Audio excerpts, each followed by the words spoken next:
Well,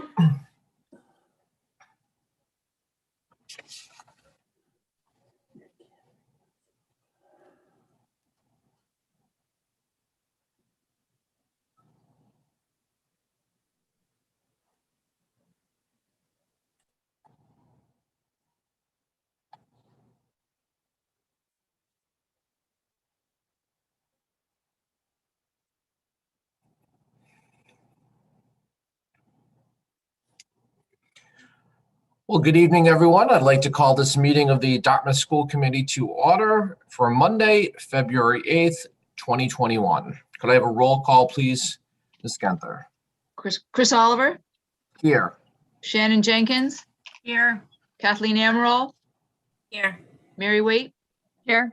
John Nunes. Yep. Thank you very much, everyone. Well, good evening. I hope everyone enjoyed the game last night, as well as the snow that fell. I'm sure our maintenance and custodial crews did not enjoy the snow that fell, but we do thank them for all their work. We are coming to you remote this evening due to the full remote day. The school committee opted to go fully remote as well. Just a reminder, per Governor Baker's orders suspending certain provisions of the open meeting law, Chapter 30A, Section 20, the public will not be allowed to physically access this school committee meeting. Members of the public can access the meeting via live stream at youtube.com/DHSTV media. In addition, the event will be rebroadcast on DCTV channels 9 and 18 on the following days: Wednesday and Thursday at 5 p.m., Friday at 6 a.m., Saturday at 8 a.m., and Sunday at 2 p.m. The school committee reserves the right to implement additional remote participation procedures and will notify the public of these procedures as soon as practicable. With that being said, at this time, this is where we usually allow anyone wishing to comment on any of tonight's agenda items. Ms. Genther, do we have any comments that have been submitted to date? I have not received any at this point. Perfect. Thank you. Thank you very much, Kate.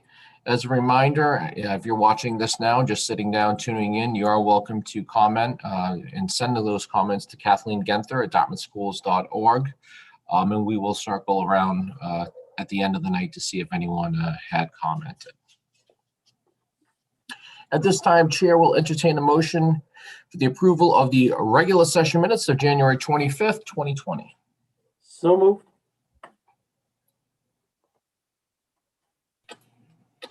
Second. A motion by Mr. Nunes, a second by, was it Mary? Was it Mrs. Waite? Great. Both of us.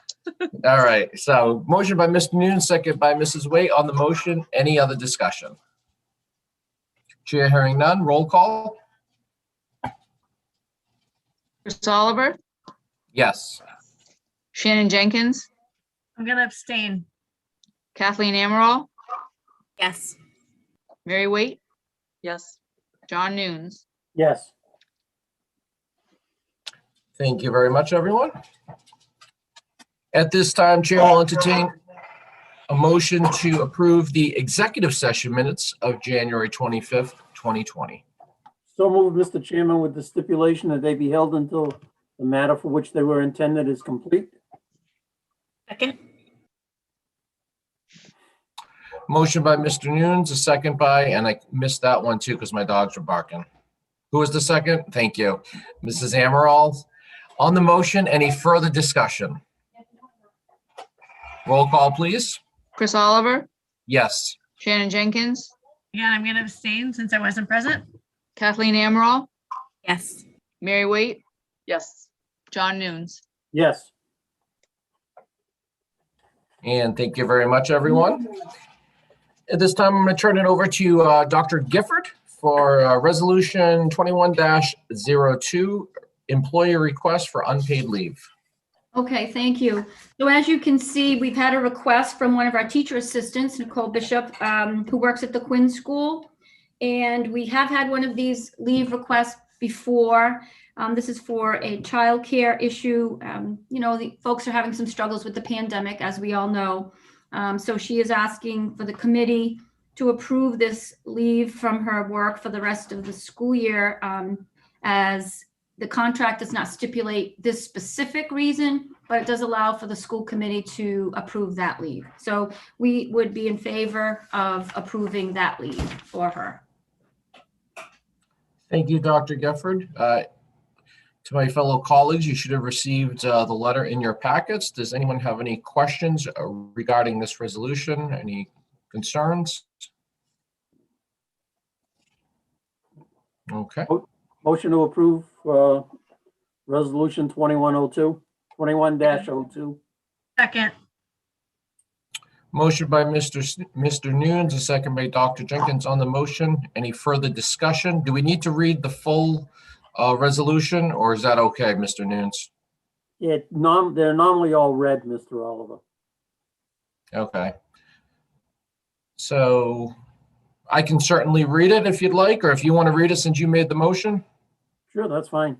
Whereas Nicole Bishop, teacher assistant at the James M. Quinn Elementary School, forwarded a request for unpaid leave for a portion of the 2020-2021 school year, as explained in said request dated January 27th, 2021, pursuant to Article 9, Section 8 of the DEA Assistant Contract.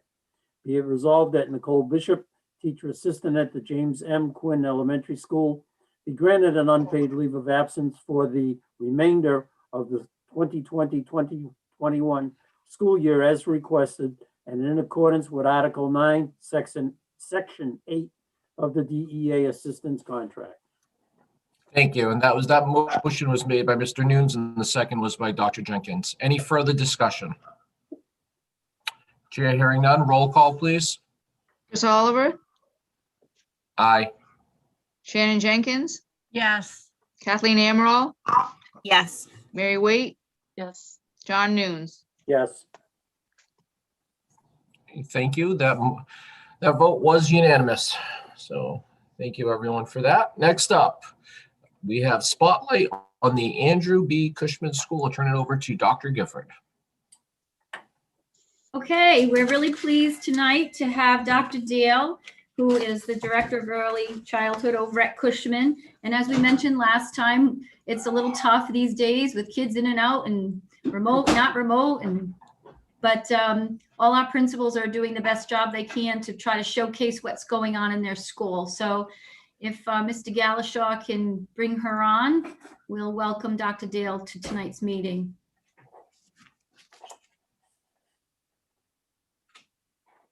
She's coming. No problem. Yep, have all night.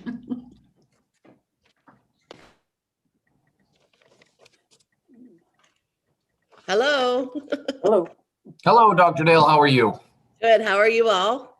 Good. Thank you for joining us this evening. Thank you for having me.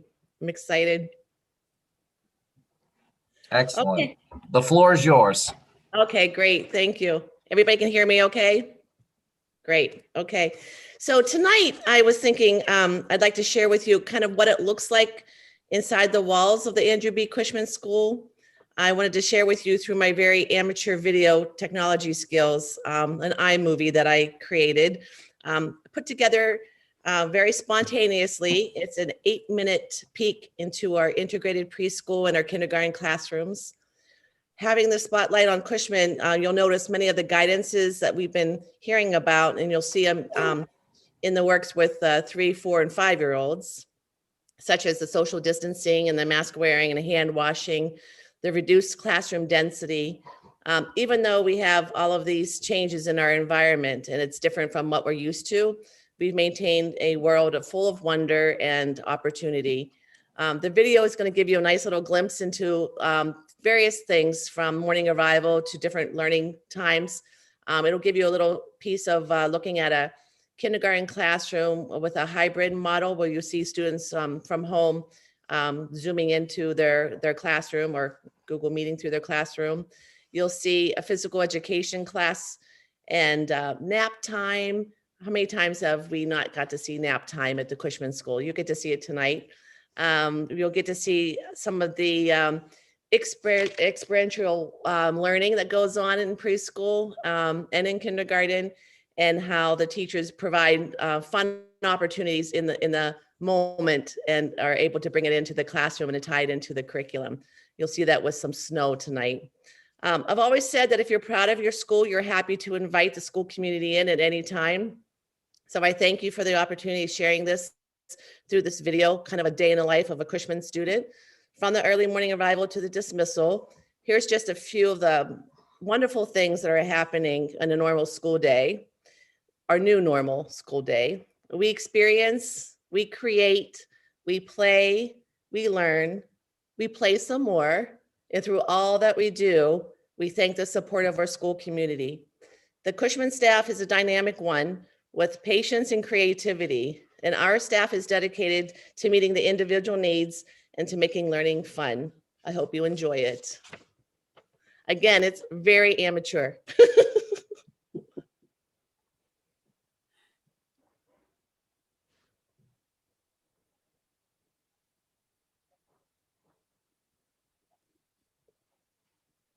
This is our new little motto with our new school sign.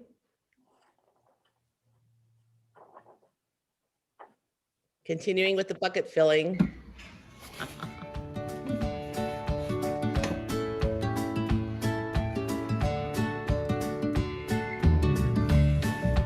All right, say good morning. Wave.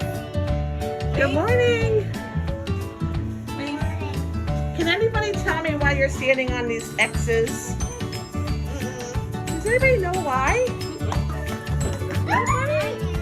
Why? Because they're 6 feet apart and we need to stay 6 feet apart. Honor. Good job. 6 feet apart. Thank you.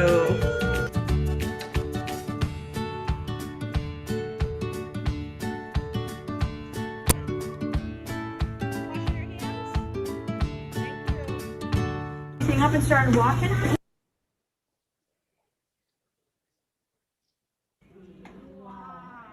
Perfect. Does anyone else need it up close? Thursday. Mia, you can finish. D-A-Y. All right. Everyone at home wrote the word Thursday. Excellent. And now we're all going to look at the numbers, and Cooper is going to point to the numbers, and we're all going to count. Ready, Cooper? Here we go. 1, 2, oh, I can't have my counters. 3, 4, 5, 6, 7, 8, 9. Get your 10 frames, and you're gonna draw counters to fill up 2. Now it's time for a circle, and we're gonna go to recess. When we come inside, we have letter stations. It's a review week, A, O, M, and N. Then we're going to have second step with who? Miss Muller. Mrs. Muller. We're going to read a story, house centers, bathroom, lunch, recess, rest. We're going to practice writing our names today, my friends. Recess, bathroom, snack, and go!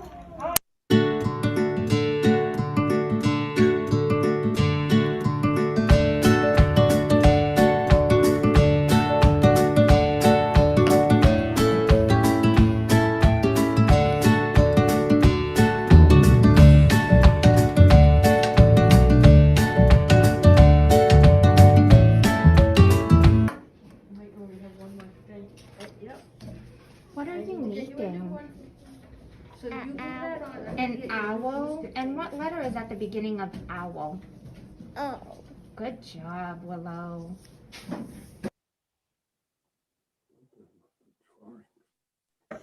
Yay! Good job, Carter. And Brayden, what are you doing? Making a line for cars. You're counting cars? I just did go all the way up to 10. Now I have these first. Now I see how much more. You went all the way up to 10? Yep, for the yellow one. Wow. 2, 3, Wow. 4, 5, 6, 7, 10. Noah, tell me what you're doing. Oh, what did you make, Noah? Show me. This. What is that? Is that a duck? Yep. Good.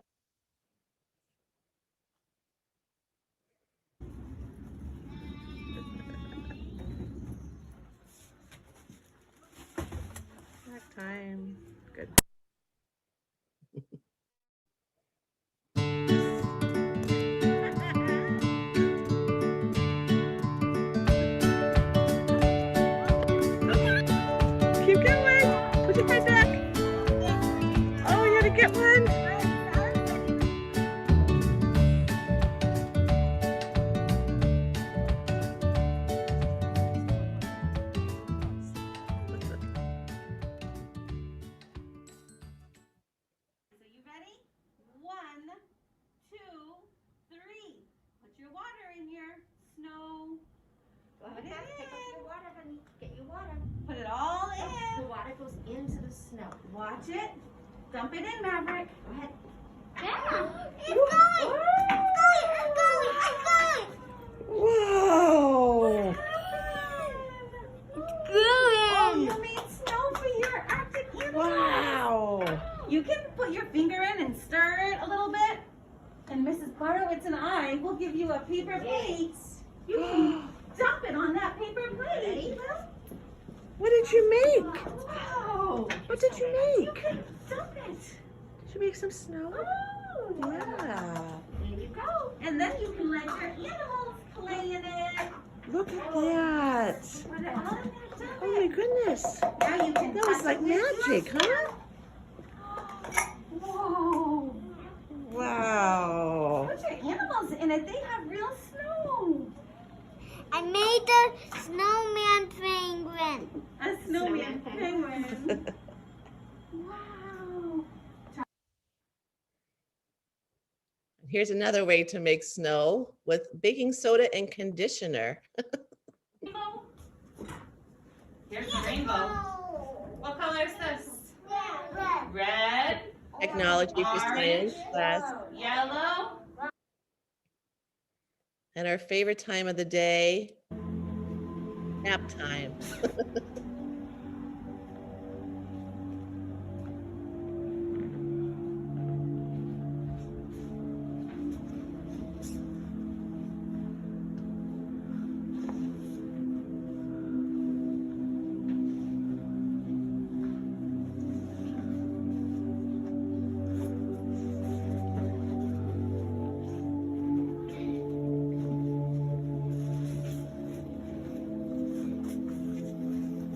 What is that? It looks like a tail. Maybe it's a kitty's tail. I think so. Yeah. I think it's time to clean up. Toys away. Keep reading for Yeah, Santa. toys away now. Toys away.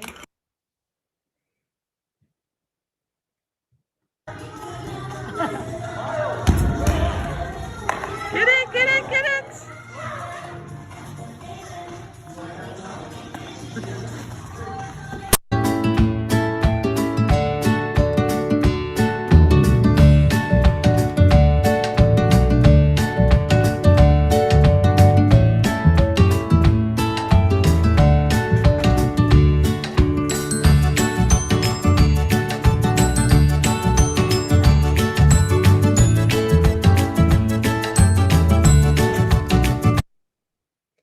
So I wanted just to share that with you to give you an idea of kind of what it looks like I said, inside the school. So you can see how we're distancing the students and how we're trying to teach them about staying in their space when we have the duct tape perimeters. And you see that many of the children were able to wear their masks, as the teachers do as well. It's still, it's become a natural thing now for students to wear their masks. And I think that they're doing a fabulous job. And I think it's almost become almost a normal thing now.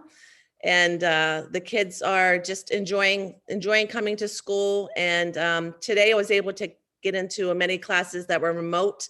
And I was really pleasantly surprised at the number of students, even at the preschool level, that were remote today.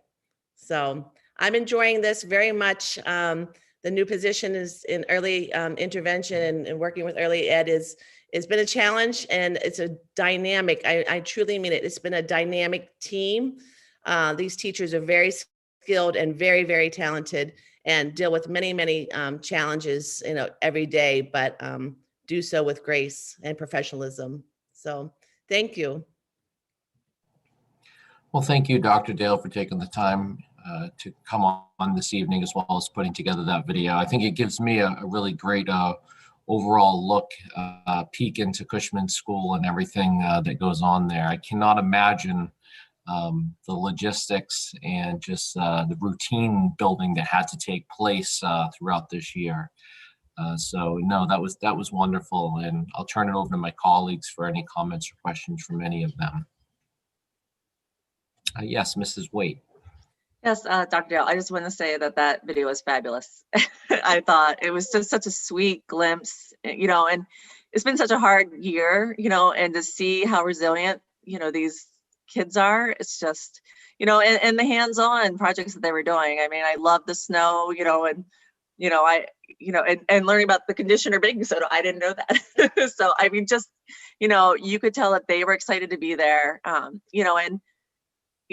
think as adults, we have almost more difficulty adjusting than the kids do. I mean, they just, they're clearly, they're there and they're in school and, and they're in their spaces and doing their thing and they're taking their naps and, some of them are napping and some are, pushing their feet back and forth. But it was, my son went to Cushman and it was a beautiful experience, a beautiful team there. Like you said, makes me want, you're looking at this, I'm like, I want to have another one to go back through. So I really appreciate the hard work that you and your team. I know it's been a difficult year to come into, and it's fabulous to see. So thank you for everything, and to your staff. You have a great staff there. Thank you. It was very important for me, for you to just, as a group, to see the wonder and the happiness and the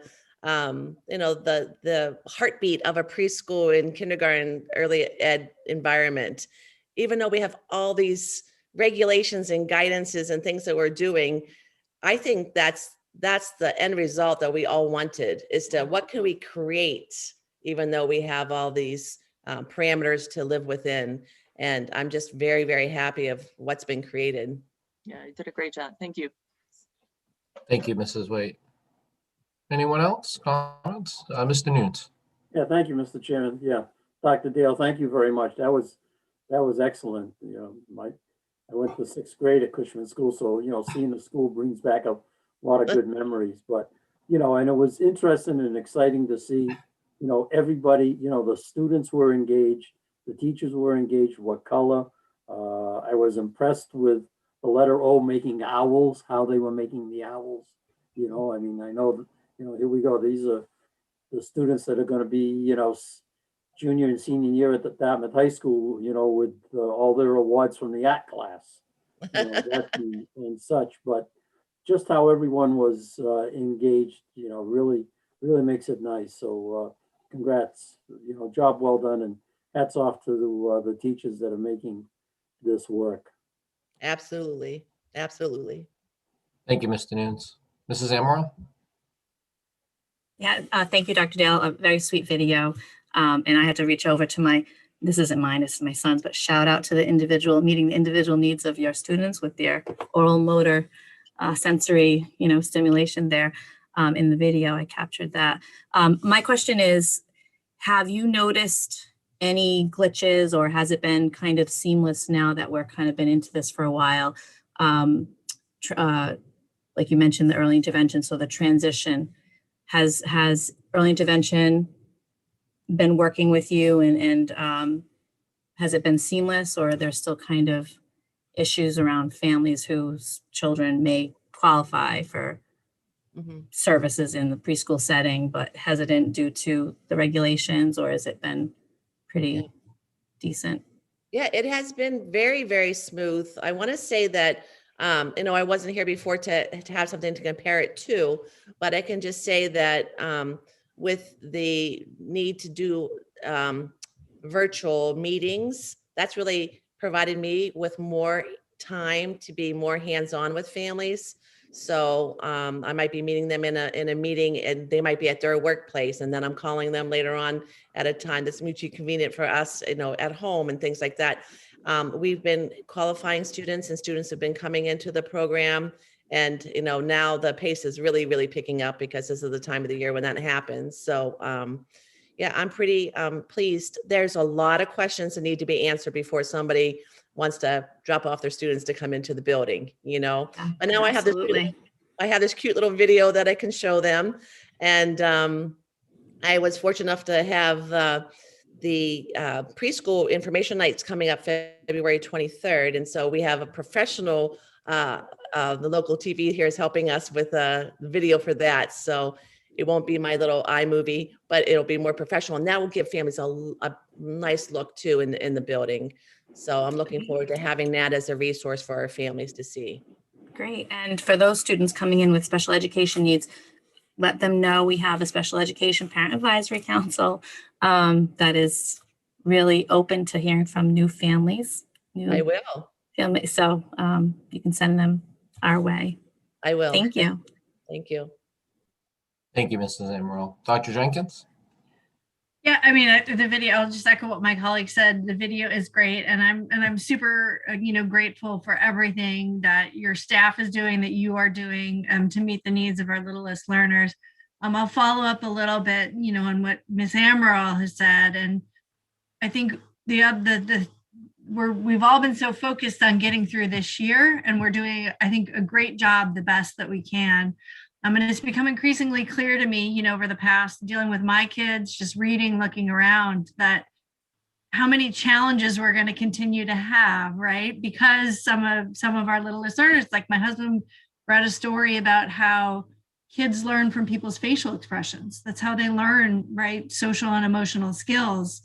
And many of these kids have not seen faces outside of their families. And so it's so important what you're doing now, because if we weren't doing this, right, there would be so many more challenges. We still have a lot to face moving forward.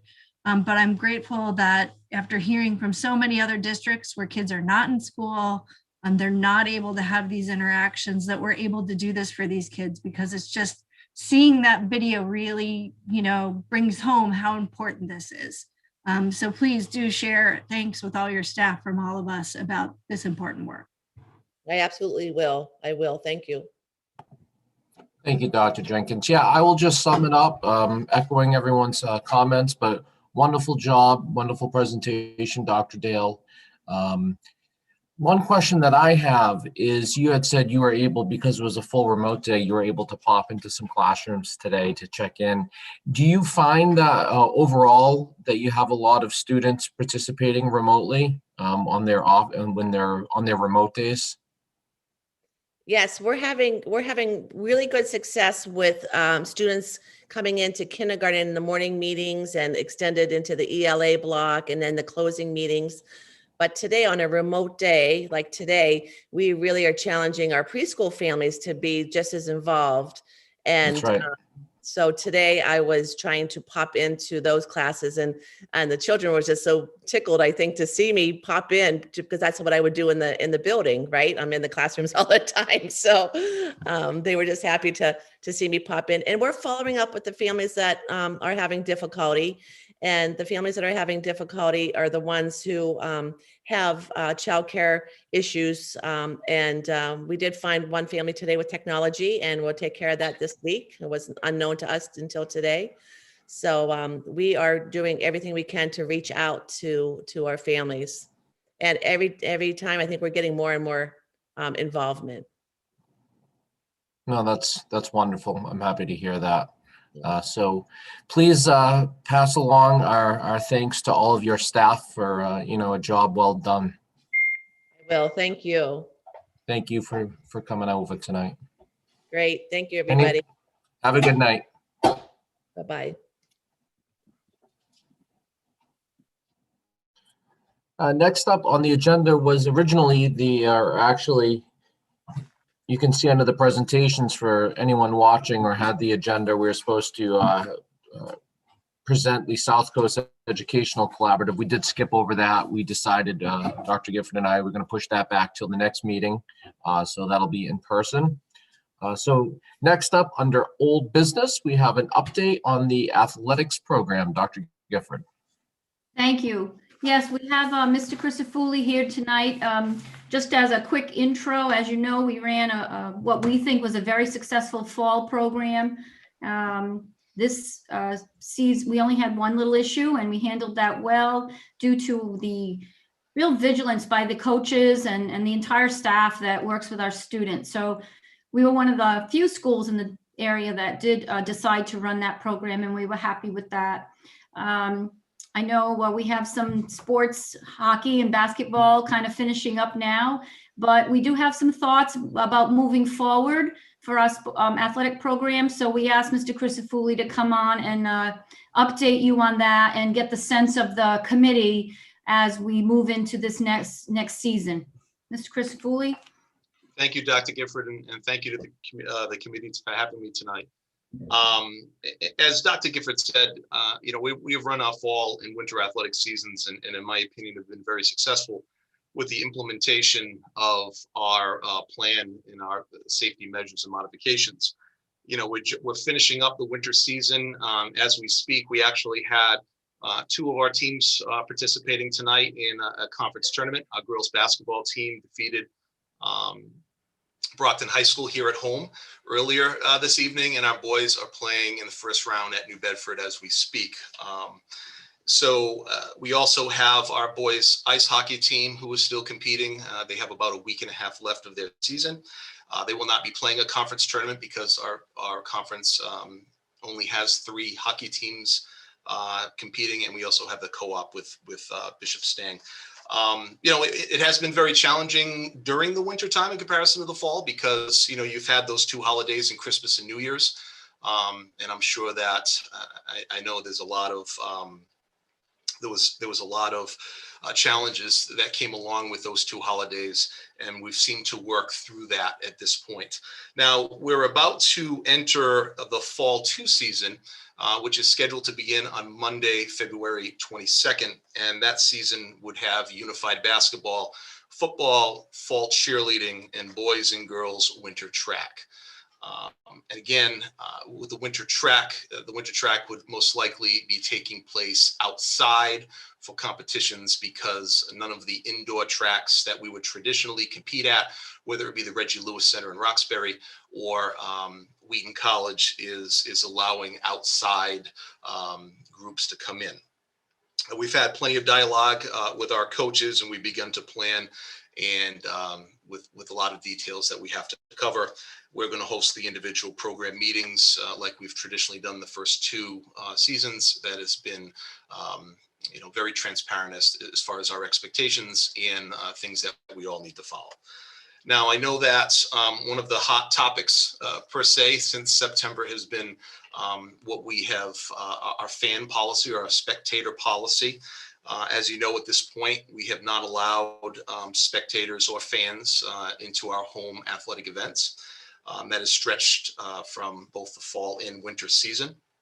Now, nothing can replace in-person fan and spectators, but we've done our best job to come as close as we could. In lieu of in-person attendance, we've streamed our varsity games through DCTV and that great relationship that we've built with them. Our sub-varsity games in the wintertime was streamed through Mr. Parati and his media program, and they've done a great job. And not only him, but the kids who have produced the broadcast. It has been a great educational and learning experience. Now, I do think we need to start looking forward because as the winter season is wrapping up and we're about to embark on the fall 2 season, we currently in town, our positive cases of COVID-19 are back down to our pre-Thanksgiving level. Our town has hosted multiple COVID-19 vaccine clinics, and today the EEA released updated guidelines concerning the number of spectators allowed at an event. It was more of a focus on outdoors, but it's starting to trend in a positive direction, which I think everyone is excited about throughout the state of Massachusetts. Now, as far as fans go, while I don't feel comfortable expanding on what the current EEA guidelines permit at this moment, I would like the opportunity to pilot a program which would allow 2 parents and guardians per participating student athlete, kind of modeling the approach that we've taken for senior nights to be implemented moving forward. Now, I believe that number would be an appropriate starting point, and one that I feel is safe and manageable. And it's something that we could definitely revisit before the start of our fall 2 season. We did not have any fans within the first 2 seasons, and I know that a lot of other schools have, but we've never had that ability to put together our protocols and procedures outside of senior nights, welcoming fans, going through our screening process and allowing them to come to our events. And I feel as though as we're moving and trending to outdoor events. It's a great opportunity to possibly entertain starting that process now so that we can put our protocols in place, kind of comb through some of the challenges that we are going to battle in order to do this safe and appropriately. Mr. Christofouli? Yes. Just a quick question. I hate to interrupt you, but can you go over what your protocols are for your senior night? Like what are you doing for when you have your senior nights? So our senior nights have, as I mentioned, have been very successful. We have invited the parents and guardians of our seniors to one event during the season. So in the fall, most of them were the very last game. And then we happened to host a playoff game beyond the senior day. For the winter season, we did do senior night for hockey a little bit earlier because as far as the timing of it and the rink availability, and I know that one of our home games is going to be during February vacation, and there's some difficulties that come with that. We did our senior day a few games earlier, but for boys basketball, we did it to the second to last game. Girls basketball, we did it the last game before the playoffs.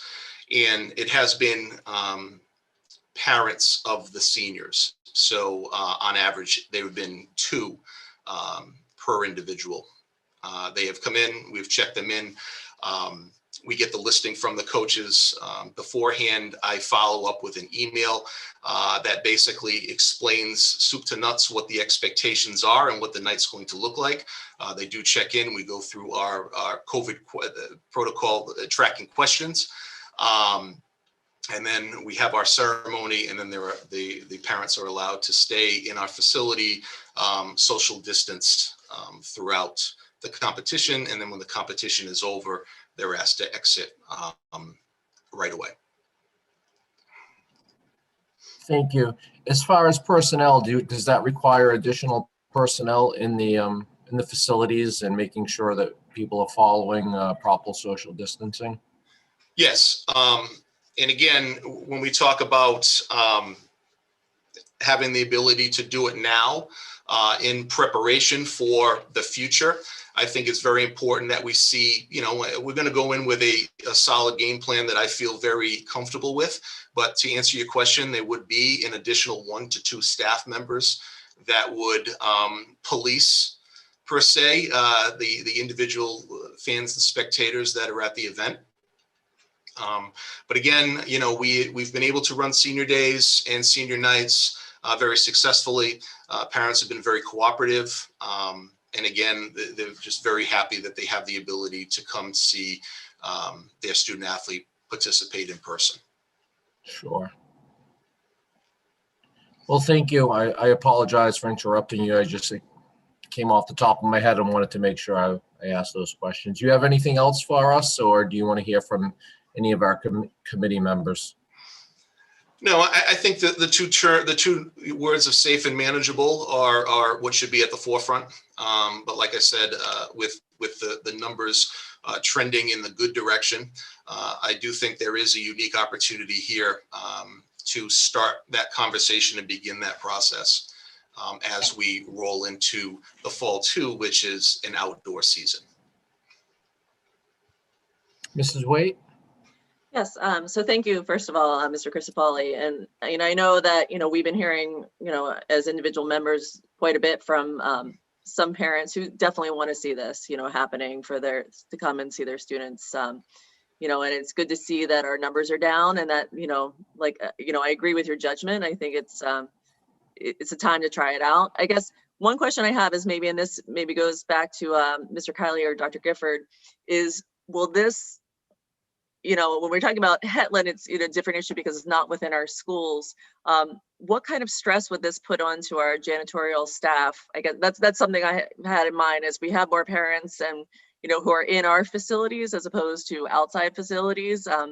We know that we have more personnel that we are going to need to check in parents and kind of handle that. But as far as cleaning protocols, since we're still in COVID, what are what are the thoughts around that? I could just say that they're already cleaning these areas every day. So, they're already spraying with the electrostatic sprayers in those areas every day.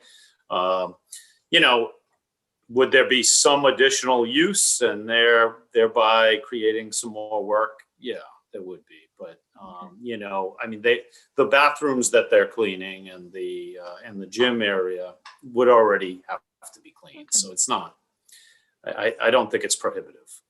Oh, good. Okay, that's good to know. Thank you. So that's all for me. Thank you very much, Mr. Cristofoli. I really appreciate it. Thank you, Mrs. White. Anyone else? Dr. Jenkins? I'll start off by full disclosure here that I am the parent of a senior who will probably start competing in the fall 2 season. But I appreciate these efforts. I know we've been hearing from a lot of parents, but I still have concerns, right? Our numbers are still quite high, even though our numbers are down before Thanksgiving, right? In the fall, our numbers were 10, 20, community members with COVID. Now we still have 150 a week. So our numbers are pretty high. I wouldn't oppose what you're saying, but I am still sort of deeply reluctant. And, and I'll also say this, I hear what parents are saying. I was an athlete all through college, right? My parents were often not able to come to my games. I've been taken away in ambulances, right? People say this. I'm okay, right? Like, I'm okay. I have a high degree of confidence that even if we didn't, right, allow parents, that our athletic staff, our coaches and our trainers will give our student athletes the best of care. And so I'm a little bit reluctant to allow this, but I wouldn't say vote, I guess, against it if this is what the administration wants to do. But I would voice my concern because I do think we do have pretty high community spread. And I know that all of our staff and teachers and coaches are taxed this year. It's a hard year. And to ask people to work more, I just have a little hard time with that. I think, people could use some time off, and particularly the not fun job of being mask and distancing police in an era where those sorts of things are very polarized right now. So I hope the community knows that if we do go forward with this is right conditioned on their good behavior, right? If people come and they don't social distance and they don't mask, then I think that we need to not do this. And so people are going to be allowed in so long as they follow the rules. And if they don't follow the rules, then I don't think we should do this because I don't want to put that on our staff. Thank you, Dr. Jenkins. Mr. Nunes, you're muted. Sorry, as soon as I went to speak, I noticed it. Thank you, Mr. Chairman. Yeah, I'm totally in agreement with Dr. Jenkins. I had written the same thing as Mr. Cristofoli, and thank you very much for that presentation. But, it's incumbent upon the parents. I go back to talking about earlier, if your child is not feeling well, to keep them home. It's the same thing here. If you're not feeling good or something, no disrespect, you need to stay home, because all it's going to take is one person and everything's going to be shut down, and there will be no more. That'll be part of my motion if we need a motion, that if we have to shut it down once because there's an issue, it's done for the year. It's as simple as that. Everybody's got to police themselves and take care of themselves. So, but Mr. Cristofoli, great job. Looking forward to the fall too. Hopefully the snow will be off the stadium field, and they won't need pink footballs so that they can see them. Thank you, John. Anyone else? Mrs. Amaral. I really don't have much to add. I think my colleagues kind of said all of what I've been, thinking. I want to trust your judgment, Mr. Cristofoli. I do. I want to support that decision to pilot. I've been hearing from parents as well, and I appreciate their advocacy. I certainly can understand it. We have to make some hard decisions, and not everyone is going to be happy. And this might not need clarification, but when you say two, are you meaning like two custodial adults, or I'm just thinking of family like mine where we divide and conquer often because we can't always be at the same place for the different needs of our family. And say a grandparent wants to go with a mom and they want to, would it be contingent upon that sort of a decision? And obviously we can't really presume that each family member has a 2-parent household and that sort of thing. Will those decisions be made on an individual basis, or is it cut and dry? So parents, guardians. So there were a couple of situations that there were individual basis in the fall where, student athletes did have parents and step parents, which again, for a senior day, a senior night event is extremely important to honor and respect.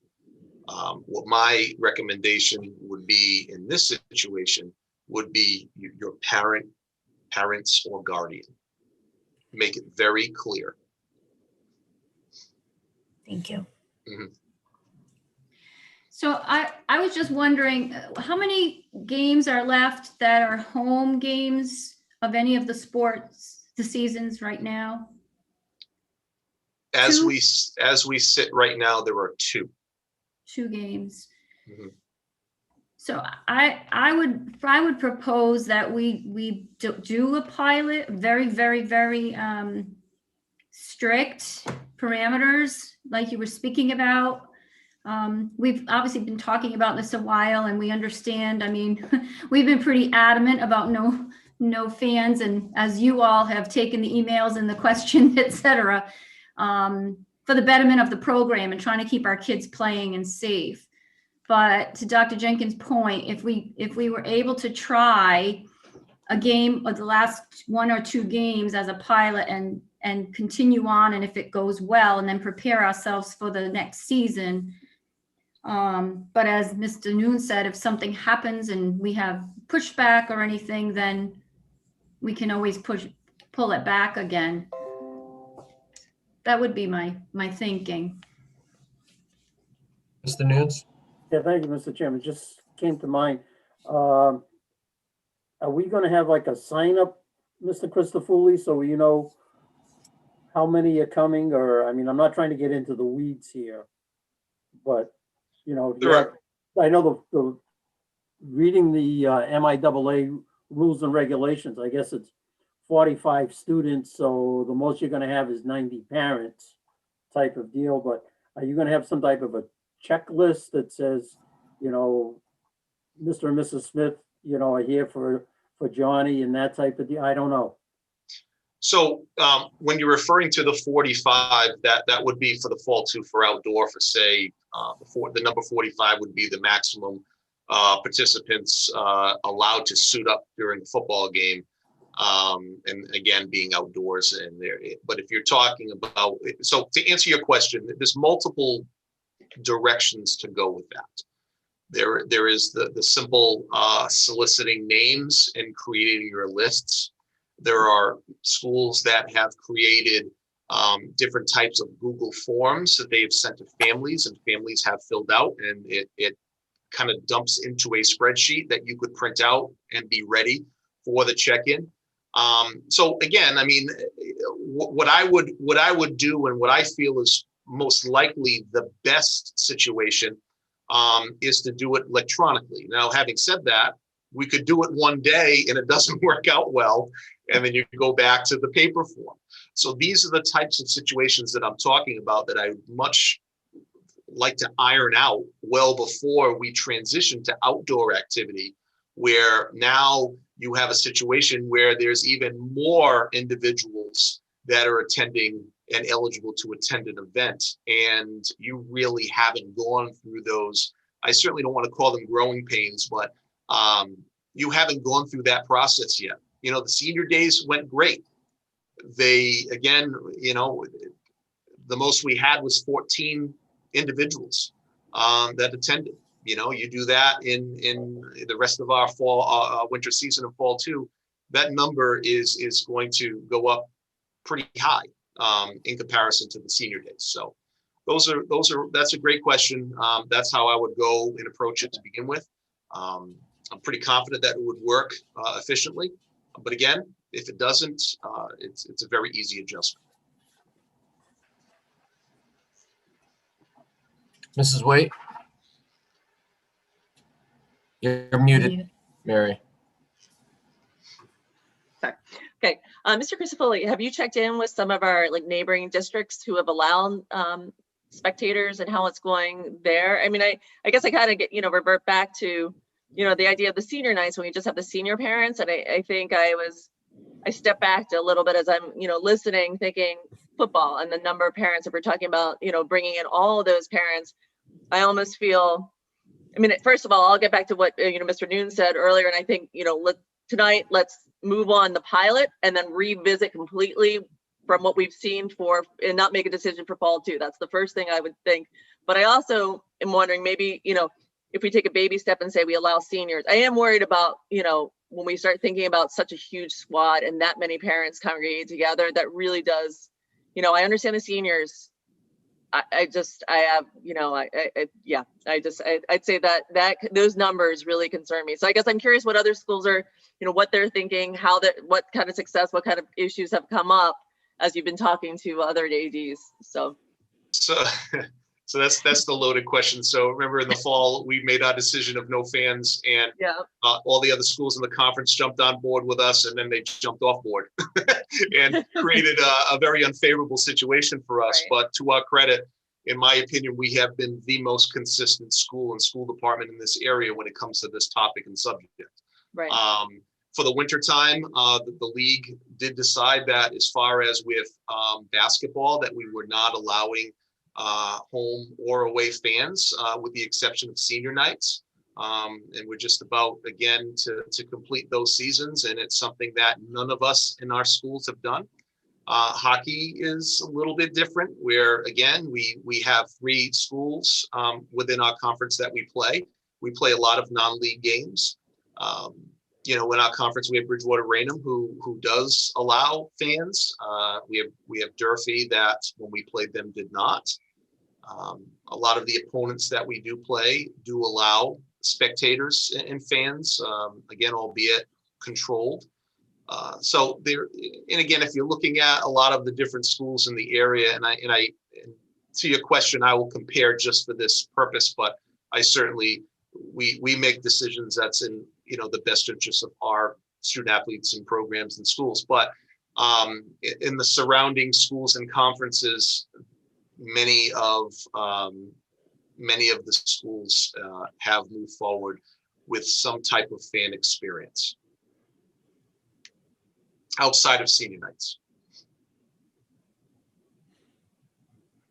So thank you, everyone, for sharing your thoughts and concerns, or just general discussions. Myself, I'm reluctant as well. My suggestion would be that we proceed cautiously, because part of me is not for all this, but I can certainly understand. I'm not sure if maybe we just expand it a little bit and not to every game. I don't mean to put a wrench in the wheel here, but maybe we look at expanding it somewhat by allowing another day or another night besides senior night, but not fully opening it up to every game. And I know that we're talking about a very small amount of games. Is that right, Mr. Crisafulli? Correct. It would be 2 nights, or two games, I should say. In addition to senior night? No, senior night has already taken place. Okay. So I don't know what the committee's pleasure is. If you want to take a vote, or Mr. Nunes? Yeah, I'll make a motion in a second. Mr. Crisafulli, as dumb as it, are we playing, how many home football games are we going to have? We have 2 scheduled with a possibility of a 3rd. I think, and I'm going to make an assumption they're going to be like Saturday afternoon versus Friday night. Friday nights. They're gonna be Friday nights, okay. I figure with not having to worry about Triple E for the first time in a number of years, we might as well take advantage of that, because there's no guarantees in the fall that we won't be under those restrictions again. Okay, I agree. Dr. Jenkins? I just want to point out, I don't think we voted on this for winter sports. So I don't know if we need a notion. I know Mr. Nunes is proposing that. I'm not sure what we would be voting on at this point in time, because are we voting on all parents? Like, to Mrs. Waite's point, I'm concerned about having that many parents. Maybe for football, we want to pursue, if it's just 2 games, that's, just the parents of seniors. It just doesn't feel quite, I guess I would say, ripe yet. Like, I don't know that I feel ready to vote. I know Mr. Christofouli is proposing to sort of go out and look at this and develop this further. I'm just not certain that I'm ready to vote on anything. Now, certainly Mr. Nunes that's his prerogative to make a motion, but it feels like there's a lot of unknowns right now about how this is actually going to work. So what are you proposing, Dr. Jenkins? That we just allow Mr. Christofouli to proceed? We didn't vote for winter last time, and the administration moved forward on the policy that they recommended. Okay, thank you.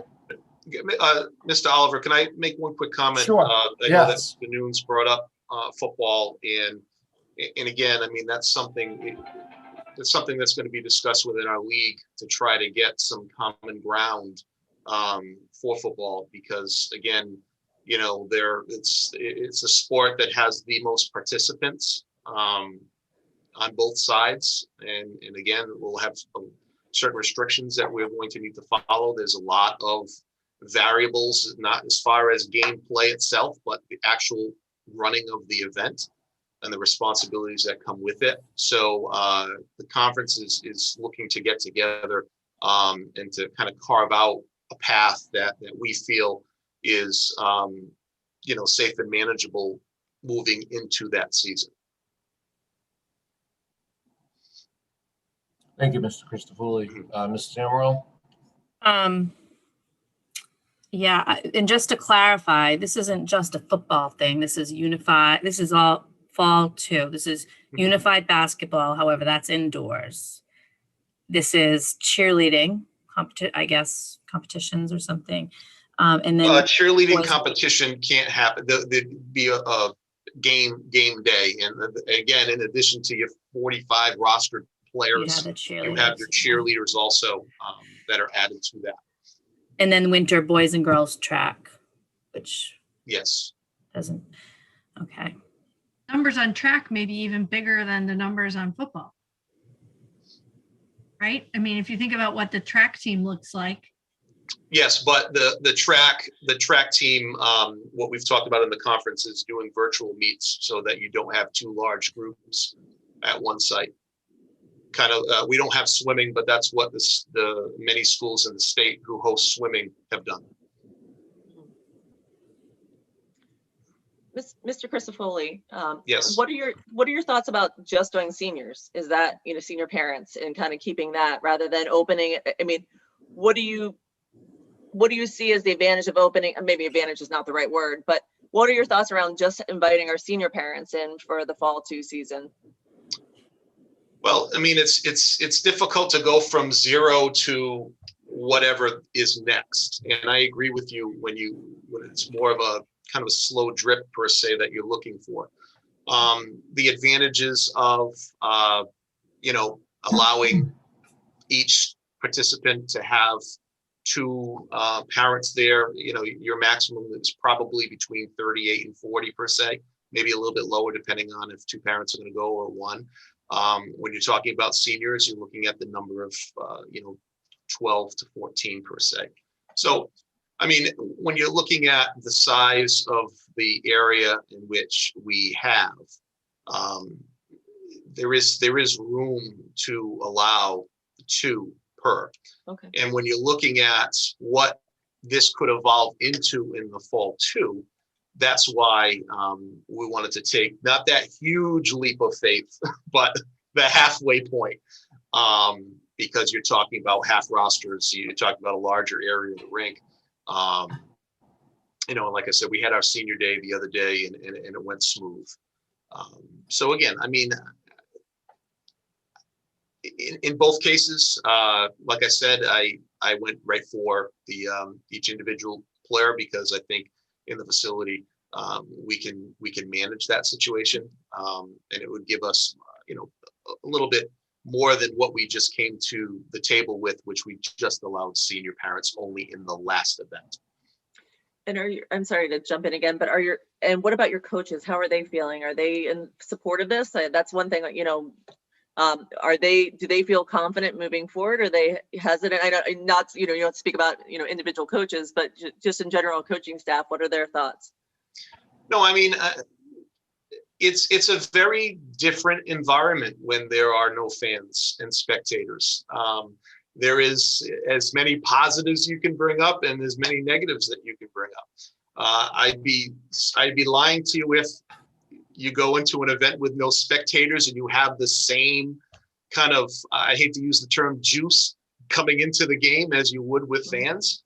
You know, again, that's been, you know, very different. You know, it wasn't as different in the fall because there were a lot of fans that stood at the fence. So that many of the individuals, sports outdoors, parents still got to see every single game that was home that their student athlete participated in. Volleyball obviously didn't have that experience. Basketball has not to this point had that experience. You know, so again, I mean, I think from a coaching standpoint, I've gotten kind of a mixed bag of reviews. Of some of them really like that excitement that fans do bring in. Some have commented saying that, you know, in some ways, especially in the high intense parts of the game, the kids are a little bit more manageable. So again, or anything in between. So unless someone else feels differently, you know, why don't we allow the administration to proceed cautiously? My other question that I had, Mr. Christofouli, was that with this proposal, we're not looking at visiting teams bringing in parents, correct? No, just correct. Dartmouth. Just home Dartmouth parents. I guess my personal feeling would be is to let's see how this goes, and I'd love for you to come back to the committee after a couple of games. Yeah, I see you, Dr. Jenkins. Give me a minute, please. And come back to us and see, you know, present, let us know what your thoughts are, you know, because if you're looking at this at the big picture, I do think that at some point we need to start looking at some type of expansion, because let's face it, we don't know where we're going to be at come next fall. I honestly don't think we're going to be normal next fall when it comes to sports and when it comes to school. That's just my opinion and my reality. So I think we need to, you know, slowly tease this out and let's see where it goes. But also in the meantime, also work towards coming up with some type of workable scenario for what will happen next fall. So that's just my thoughts on it. Dr. Jenkins? You know, I just want to acknowledge that we're getting a lot of emails that Kate is forwarding to us from people who are following along, that it does feel unfair to the fall and to the winter sports families. And I see that. And to be honest, I'm not, you know, particularly comfortable with having spectators at all. I've said that. But I do think, right, you know, Dr. Gifford had asked, would it be possible for some of the winter sports that we have ongoing now, that I don't know, I guess hockey has another game or two. It feels grossly unfair because their numbers in the fall were much lower than they are now, right? And parents were told you can't go to games, and now our numbers are much higher, and we're saying, well, I guess it's okay. And so I understand that, and I acknowledge that this is a really difficult situation. You know, again, I'll say this, I'm the parent of a senior. This sucks. all around, right? Excuse my language, for these seniors. It really, really, really does. And, you know, I don't want to say, well, you know, everybody else got a bad deal, so we should continue to give a bad deal. But if we're going to try to make it right for some students going forward, then maybe we should try to do that as soon as possible, to Dr. Gifford's point. Even if we do say, I think we have some hockey games left, even if we do it for parents of seniors. I don't know. I mean, I feel these parents' frustrations. I really do. Mr. Nunes? Yeah, thank you, Mr. Chairman. I won't make any motions, but my suggestion would be to let, you know, the administration and Mr. Christofouli figure out what they want to do for the, you know, last couple of hockey games and see how that works out. Again, going back to what we've all talked about is, you know, the parents having to police themselves and such, because if there's an issue, then, you know, the past half hour, with all due respect that we've spent discussing this, great conversations, is going to be for moot, because we just won't let any parents in, you know, for fall two. So, I mean, if, you know, they're able to let some parents in for the last couple of hockey games on a trial basis to see how it works, and that way Mr. Christofouli and his staff can, you know, have, you know, quote and unquote, any bugs in the program, you know, that they're trying to do, they can get worked out and be ready to go when fall two starts. I'm fine with that. And fast forwarding to the spring, in the spring, it becomes an unmanageable situation when you have 3 baseball games going on, 2 softball game possibly going on. Obviously the stadium is very much easier to manage because it does have, you know, a surrounding fence per se that you can control the facility. A gymnasium has that capability. A hockey rink has that capability. Yeah. If I might, if we could, I absolutely, what Shannon just mentioned about the fairness or not fairness, we feel it. This is why it's been such a difficult decision. I think in the beginning, you know, we were once again trying to be extremely cautious, not knowing where we were going with anything, what was happening, etc. Seeing how well run the athletics program, and I'll even mention the music program at this point, because those are, you know, big programs, have been going. I'd like to have more conversation with Mr. Christofouli in the next few days, and Mr. Kiley, and if you will, if once we make a decision, if we can just notify you that we've decided that we're going to try one game or not one game, and then come back with those results. But I'm still leery. I'm listening to what you're saying, that the fairness or people feeling slighted, we certainly don't. But again, it's an unnatural year. It's an unusual year. We're trying to, every decision, you know, is difficult, whether it's even the things about going remote, not remote, or virtual, not virtual. Everybody is feeling inequity or unfairness along the way. But so if we can have a couple of days and really talk about it more, I really trust the program and what they've been doing. But I don't know, if we can move forward and start to make it better, I would feel comfortable with that. But No, thank you, Dr. Gifford. No, I agree. Let's allow you folks to tease this out and see where it goes. No matter what, this has been the year of, no matter what our decision is as school committee and as administration, there's going to be 50% of the people are not going to agree with our decision. My daughter played fall volleyball. I didn't get to see one game of hers. So I'm one of those parents, folks. I get it. I completely get it. But one way or the other, we're going to get emails, whether they're good, bad, or otherwise. That's what I'm chalking this year up to. We make the best decisions we can with the information given to us at the present time. So I think we've spent enough time on this issue. I want to thank Mr. Christofouli for his wonderful presentation, for putting this together. All I will say is that, take your time, do your due diligence, and if we can get this in on a trial basis with a few hockey games that are left, with maybe more seniors, parents, I'll leave it up to the professionals. But I would just like, at some point, Dr. Gifford, if you could come back with Mr. Christofoli to report on how this went. Thank you very much. Have a good night, Andy. Thank you. You folks too. Thanks, Andy. Good Thank luck. you. Not easy. No, unfortunately, it's not. Mm-mm. It's just been the year. Yep. Next up, under new business, superintendent's update, Dr. Gifford. All right, I have a few things to talk about, and Mr. Kiley's going to update us as well. Ms. Waite asked last time about the VOC numbers, so we do have that just at present time, which was just updated by Ms. Genthner.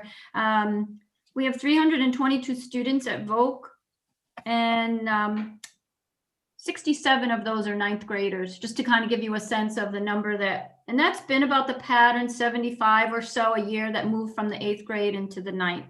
And we have only 18 at Bristol Aggie as of January, just recently. Thank you. Oh, you're quite welcome. Just a few things going on, the normal stuff. We still have project time for our new teachers running, and they just met recently and had a great meeting. Mr. Gill met with them also, and so Ms. Oliveira is still running that program and doing a nice job bringing folks in to talk to them and help them and keep them connected to the district.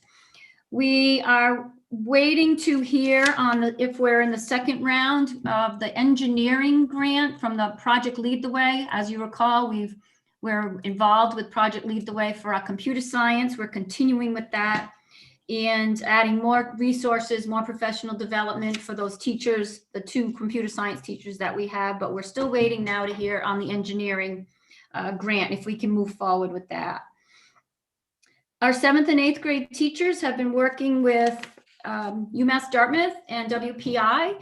It's some researchers from that. We're working to integrate computer science into our curriculum. They're hoping to get a grant from the National Science Foundation. I know Dr. Jenkins knows about that and hooked us up with that.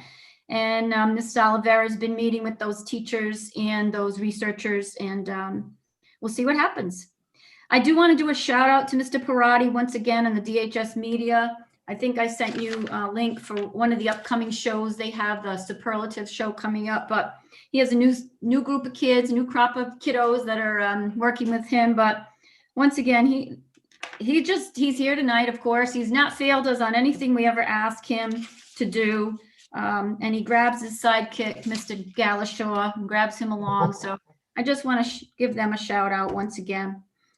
Jean Sheridan, our director of nutrition, has let us know that another grant was given to us for food services. Mr. Kiley might have more to say about that. $10,000 over at the Quinn. So we'll keep getting those funds to help us prepare food and give meals out to our families.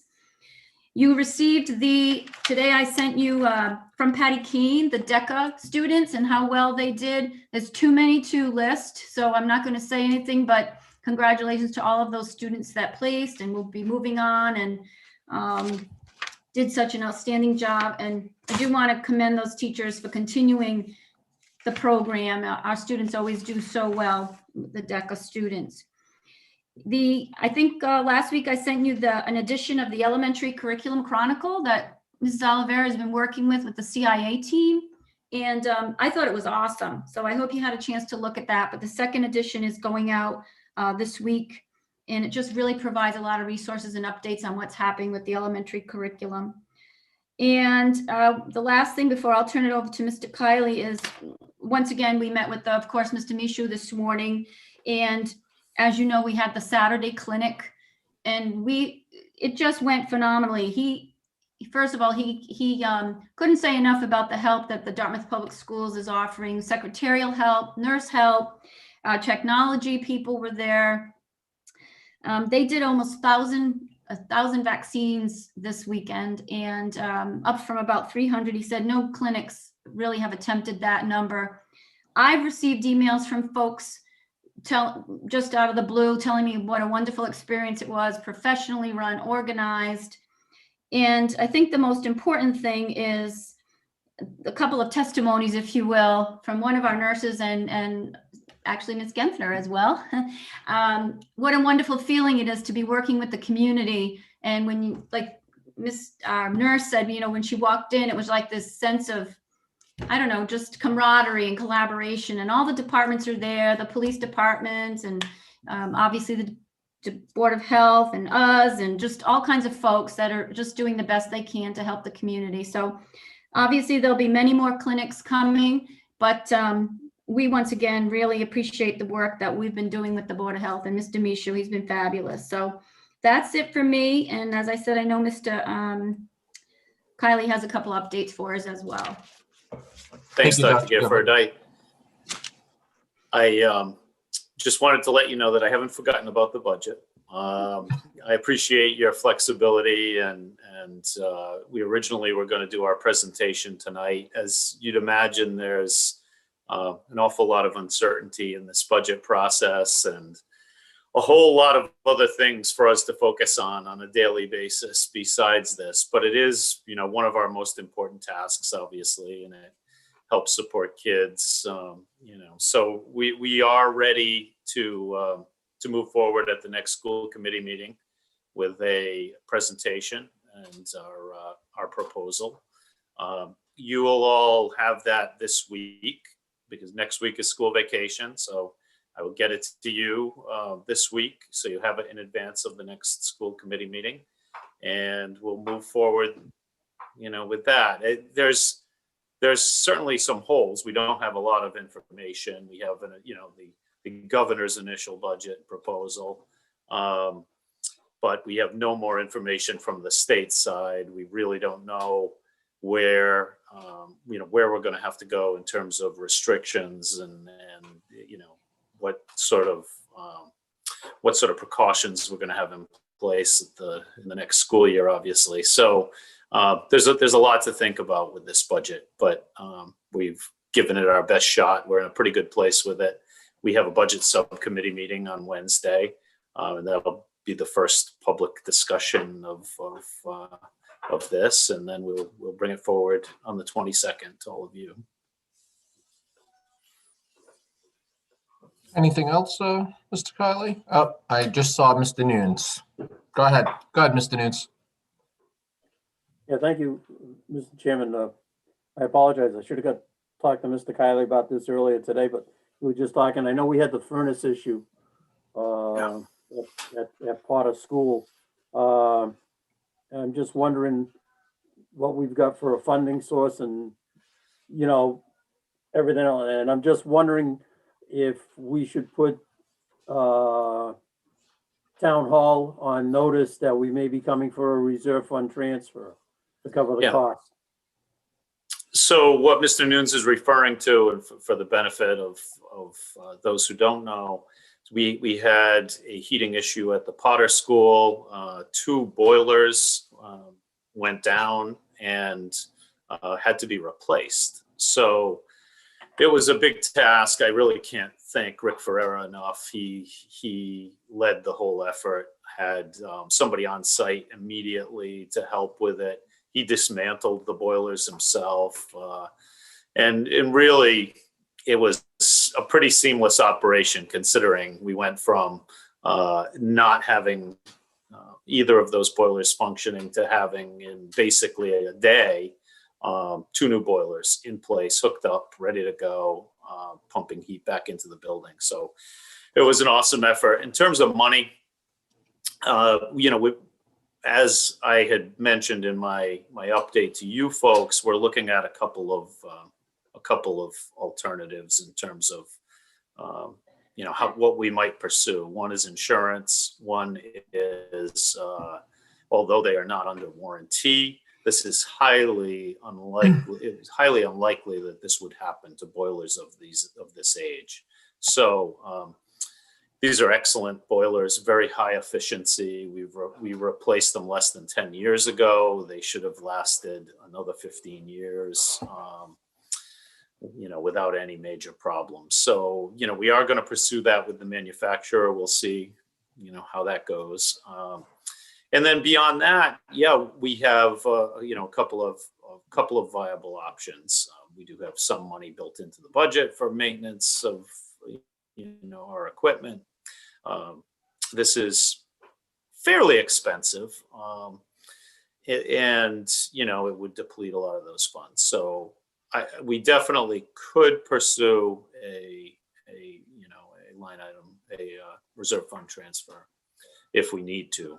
But I'd like to have an idea really of how much the net cost of this is going to be before I move in that direction. Thank you, Mr. Chairman. Thank you, Mr. Kiley. You're welcome, Mr. Nunes. Thank you for your presentation, Mr. Kiley. On another note, too, I think it's important that we just recognize, Mr. Kiley, we had some issues with staffing in our food service program at the high school, and we looked to some community vendors to step up, and I think it's important that maybe we recognize them. So I'll let you just talk a little bit about that. Yeah, we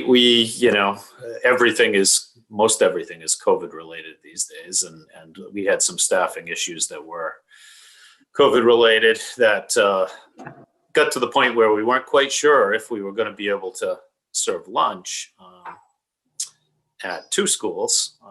We managed staffing, was been really amazingly flexible in the food service department. They've Gene Sheridan is working with those folks, and they've really stepped up. And the Quinn School was impacted, and the staff there did an amazing job getting everything ready for kids. And the high school was the other building in which we ended up bringing in Jersey Mike's and Domino's Pizza.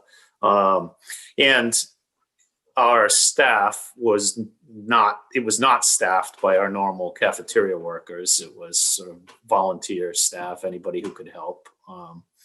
And it worked out. It's worked out pretty well. It's still going, through this week, but we made it happen, and we've got food for kids, and it's good food. So it's not cheap food, that's for sure. So there is a cost factor to that, and it's so that's an issue. But yeah, we've made it happen, and Gene really stepped up right away with working with me and just trying to figure out, okay, what can we do? We've got to provide something to eat, and we have no one to cook it. I think it's fabulous, Jim, Mr. Kiley, just the community effort, people, you said volunteers coming together. There's a lot of collaboration that takes place, not just with food service, but on day-to-day operations to keep schools open and keep the Dartmouth Public Schools open. So thank you for your report, Mr. Kiley.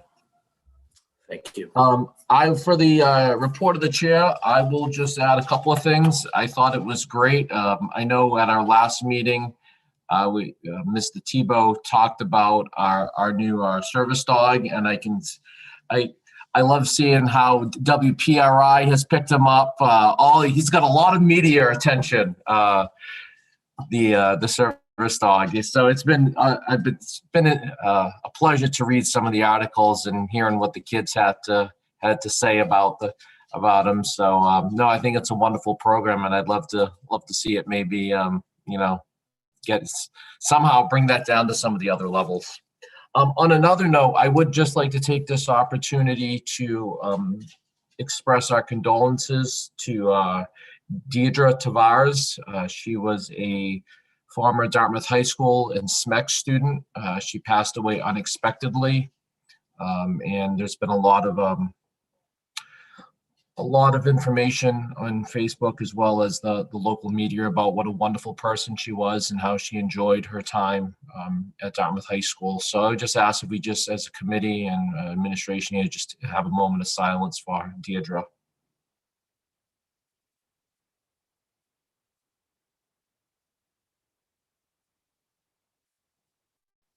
Thank you. She will certainly be missed from everything that I read. So, sounded like a wonderful lady. That is all I have.